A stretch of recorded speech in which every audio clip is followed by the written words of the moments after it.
이 시간 우리 함께 은혜 받으실 말씀은 마태복음 16장 13절부터 17절입니다. 예수께서 빌립보 가이사랴 지방에 이르러 저희들에게 물어 이르시되 사람들의 인자를 누구라 하느냐. 이르시되 더러는 침례 요한, 더러는 엘리야, 어떤 이는 예레미야나 선지자 중에 하나라 하나이다. 이르시되 너희는 나를 누구라 하느냐. 시몬 베드로가 대답하여 이르되 주는 그리스도시요 살아계신 하나님의 아들이시니이다. 예수께서 대답하여 이르시되 바요나 시몬아 내가 복이 있도다. 이를 내게 알게 한 이는 혈육이 아니요 하늘에 계신 내 아버지시니라. 아멘. 아멘. 사랑하는 성도 여러분, 우리는 많은 신앙의 고백을 드리고 있습니다. 근데 우리의 신앙의 고백은 어떻습니까? 오늘 베드로처럼 주는 그리스도시요 살아계신 하나님이십니다라는 그 고백이 나의 삶의 고백이 되십니까? 주님께서 세상에 오셨을 때 많은 사람들이 예수님을 스쳐 지나갔습니다. 가까이는 나사렛 동네에 사는 사람들을 위시하여 갈릴리 지방의 여러 고을에서 주님을 그냥 단순히 예수님의 얼굴만 아는 사람들도 많았다는 것입니다. 그뿐 아니라 주님이 행하신 많은 이적과 기사를 본 사람들 중에도, 그리고 주님께 병 고침을 받은 사람들 중에도 바른 신앙의 고백을 드리지 못한 사람들이 많았습니다. 마치 옛날 시골 장터에 약을 파는 사람들을 보는 것 같이 약에는 관심이 없고 그들이 보여주는 차력술이나 마술을 보기 위해 따라다니는 것 같은 사람들이 많았다는 것입니다. 그냥 예수님을 단순히 기적을 행하는 사람 이상으로, 그 이상으로 보지 않고 따라다니는 사람들이 많았다는 것입니다. 성경에 보면 예수님이 행하시는 기적을 보고 놀라니라라고 하는 그 말씀이 많이 기록되어 있지, 믿으니라라는 그 고백이 정말 많이 기록되어 있지 않은 그 모습을 우리 말씀을 통하여 볼 수가 있습니다. 예수님께서 많은 이적과 기적을 행하였습니다. 그런데 많은 사람들이 보고 놀랐다라는 그 고백은 있지만 믿었다라는 고백이 너무나 희귀하다는 것입니다. 오병이어의 기적을 경험한 그들은 말씀보다 현재의 만족만을 추구하고 주님이 말씀하신 것처럼 저들이 육신의 떡만을 원했기 때문이었을 것입니다. 그래서 너희가 육신의 떡만을 구한다라고 말씀하시면서 내가 하늘로서 내려온 생명의 떡이라고 말씀하셨습니다. 이것은 오늘날에도 마찬가지입니다. 육신의 떡만을 얻으려고 몰려드는 거리의 군중들과도 같은 경우를 볼 수가 있다는 것입니다. 그런가 하면 제자로 선택받은 사람들 중에도 예수를 정확히 보지 못하고 자신의 성공과 미래를 위해 따라다닌 사람들도 있었습니다. 만약 주님께서 로마 정부를 쳐부시고 이스라엘을 독립시켜 정권을 잡게 되면 자신들이 한 자리씩 차지할 것을 기대한 사람도 있었다는 것입니다. 요즘도 어떤 정치인을 따라다니면 이후에 정권을 잡을 때 한 자리를 차지할 것을 기대하고 따라다니는 것과 마찬가지인 것입니다. 요한의 어머니도 예수님께 직접 이렇게 청탁을 했던 것을 말씀을 통하여 볼 수가 있습니다. 당신의 나라가 임할 때 내 아들 중에 하나는 우편에 하나는 좌편에 앉게 해달라고 그렇게 청탁을 합니다. 이것을 알게 된 다른 제자들이 화가 나서 누가 우리 중에 선임자냐, 누가 으뜸이냐라며 다툼까지 일어나게 되었던 것입니다. 예수님은 그런 제자들에게 누구든지 으뜸이 되고자 하면 섬기는 자가 되어야 한다라고 말씀하십니다. 겸손을 가르치시면서 누구든지 나를 따라오려면 자기 십자가를 지고 쫓을 것이라고 말씀하여 주고 있습니다. 이것은 오늘 우리에게도 마찬가지일 것입니다. 우리의 신앙을 검토해 보면 아직도 주님에 대한 올바른 신앙 고백 없이 나 중심으로 주님을 따르고 있는 사람들이 너무나 많다는 것입니다. 그것을 어떻게 할 수 있습니까? 아직도 내 마음속에 주님이 원하시는 대로 나를 쳐서 복종시키지 못하고 있음을 우리는 우리의 삶을 볼 수가 있다는 것입니다. 나 중심적인 것. 우리가 기도하고 난 후에 이렇게 이야기합니다. 하나님 들어주십시오. 하나님께서 일하시고 역사하여 주실 줄 믿습니다. 그렇게 고백하고 난 후에 한마디를 덧붙입니다. 즉시로, 지금 당장. 그리고 우리가 표현은 안 하지만 이렇게 이야기할지 모르겠습니다. 안 들어주시면 재미없습니다. 모르겠습니다. 이것이 저의 고백인지 모르겠습니다. 너무나 갈급하기에 지금 당장 즉시로, 그러지 않으면 저 주님 떠납니다. 척박하는 우리들의 연약함의 모습들.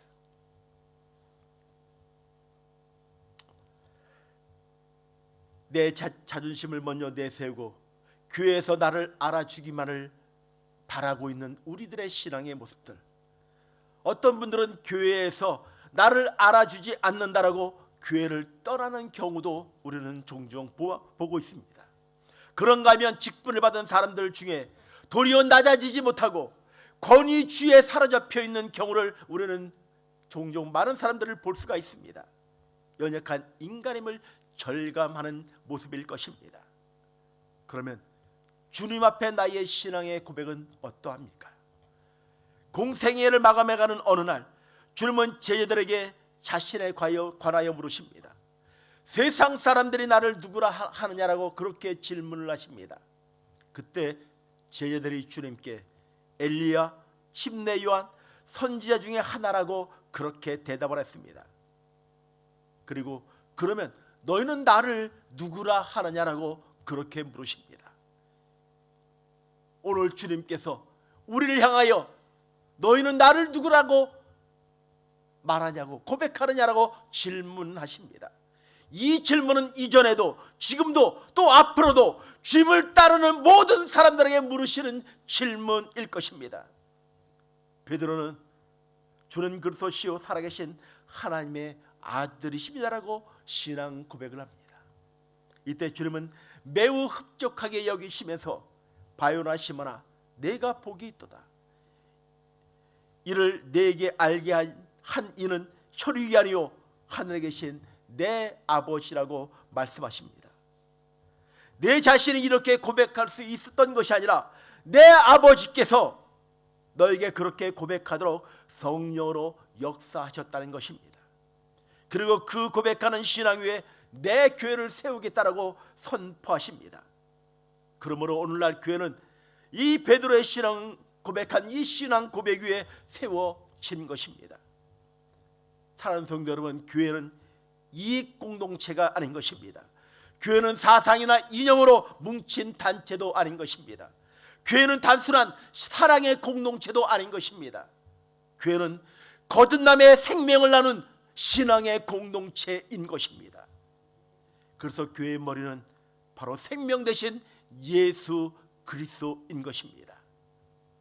교회는 음부의 권세가 미치지 못합니다. 교회는 사망 권세가 지배하지 못하는 것입니다.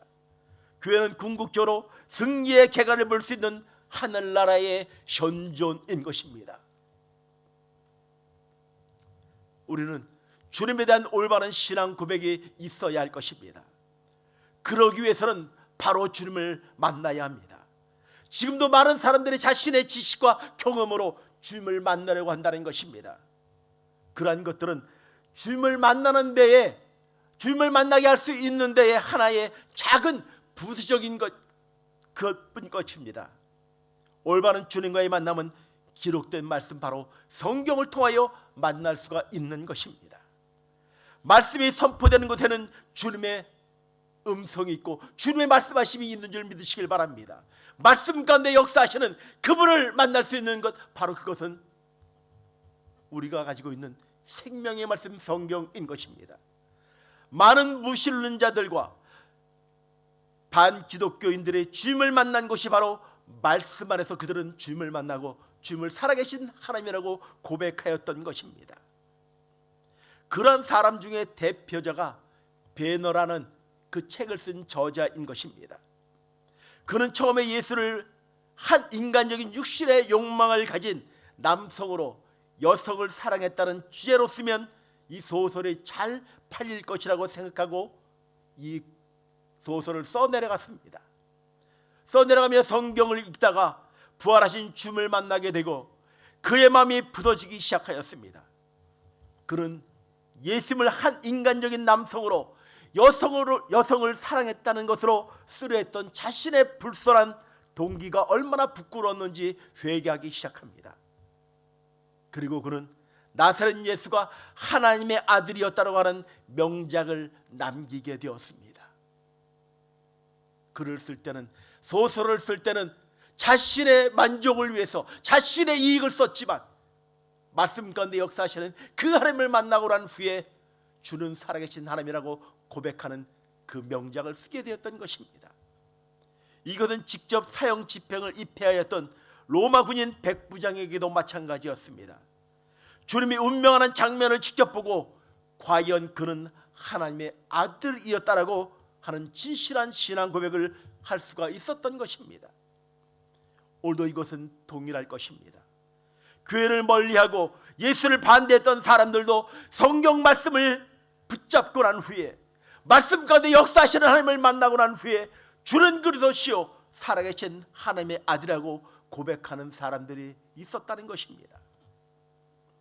세상에 자신이 천하제일이라고 생각했던 사람도, 한때는 날아가는 새도 떨어뜨리는 막강한 권세를 가졌던 사람들도 말씀 앞에 자신의 교만을 회개하는 경우를 우리는 종종 볼 수가 있습니다.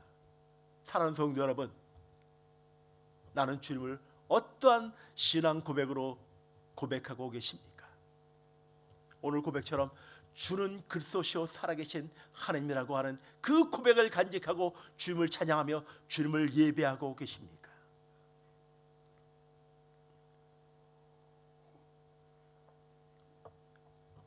오늘 주님을 따르는 사람들에게 주님께서 이렇게 질문하십니다. 너는 나를 누구라 하느냐? 너는 나를 누구라 하느냐? 요즘 교회에 출석하지 않는, 그리고 이전에 오래전에 교회 다니셨던 그분들에게 전화를 하면 동일하게 하는 한 표현이 있습니다. 왕년에 예전에 그렇게 열심히 봉사했고 헌신했고 하는 그 이야기를 많이 하십니다. 근데 지금은 마음에 상처가 있기 때문에 교회를 나가지 않고 있다고 하는 그 얘기를 하더라고요. 누구누구 때문에 교회를 나가지 않고 있다라고 그렇게 이야기하는 그 내용이 너무나 마음이 아픈 거예요. 그리고 한편에서는 전화를 하다가 몸이 너무 아프기 때문에 교회를 나올 수 없다고 하는 그 이야기를 들을 때 정말 마음이 아프더라고요. 어제도 전화 통화를 하면서 몸이 아프기 때문에 도저히 교회에 나올 수 없다고 하는 그 이야기를 듣고 전화로 눈물로 그 권사님을 위해 기도했던 그 순간이 있습니다.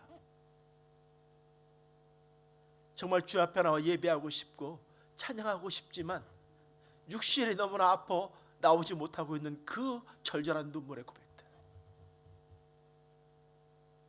우리의 신앙의 고백은 어떻습니까? 너는 나를 누구라 하느냐는 그 질문 앞에 나는 오직 주님밖에 없습니다. 주는 살아계신 하나님이십니다. 주님은 나의 영원한 목자가 되신다는 그 고백이 나의 삶의 고백이 되십니까? 세상 사람들이야 이렇게 저렇게 말하는데 그럼 너는 나를 누구라냐라고 그렇게 질문하십니다.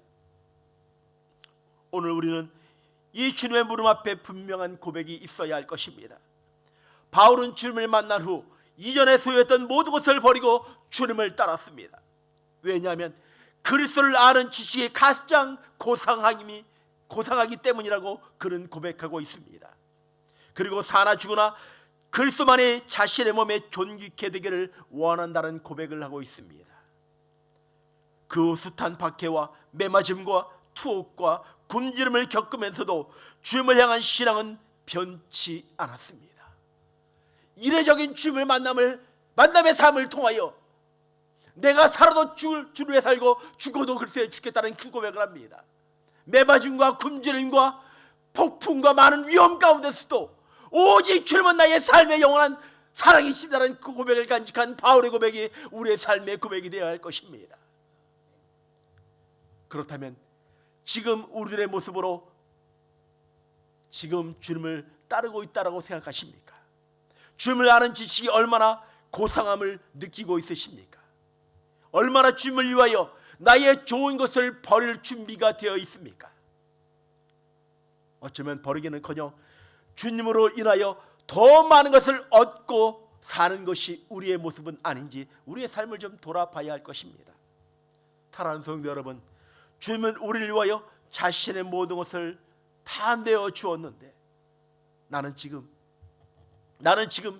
주님을 위하여 드린 것이 무엇입니까? 아직도 나의 그 알량한 그 자존심 때문에 사랑하지 못하고 사랑의 고백을 드리지 못하고 섬기지 못하고 있는 그 모습이 지금 나의 신앙의 모습은 아닌지, 주님은 나를 위하여 그렇게 가진 모욕을 다 참으셨는데 나는 주님을 위하여 작디 작은 자존심을 내려놓지 못하고 있지는 않으신지요. 주님은 7번씩 70번이라도 나의 허물을 용서하였는데 나는 나의 형제들의 허물을 얼마나 용서해 주었습니까? 주님은 지금도 나를 위하여 믿음이 떨어지지 않도록 기도하고 있는데 나는 주님을 위한 봉사에 얼마나 헌신적이십니까?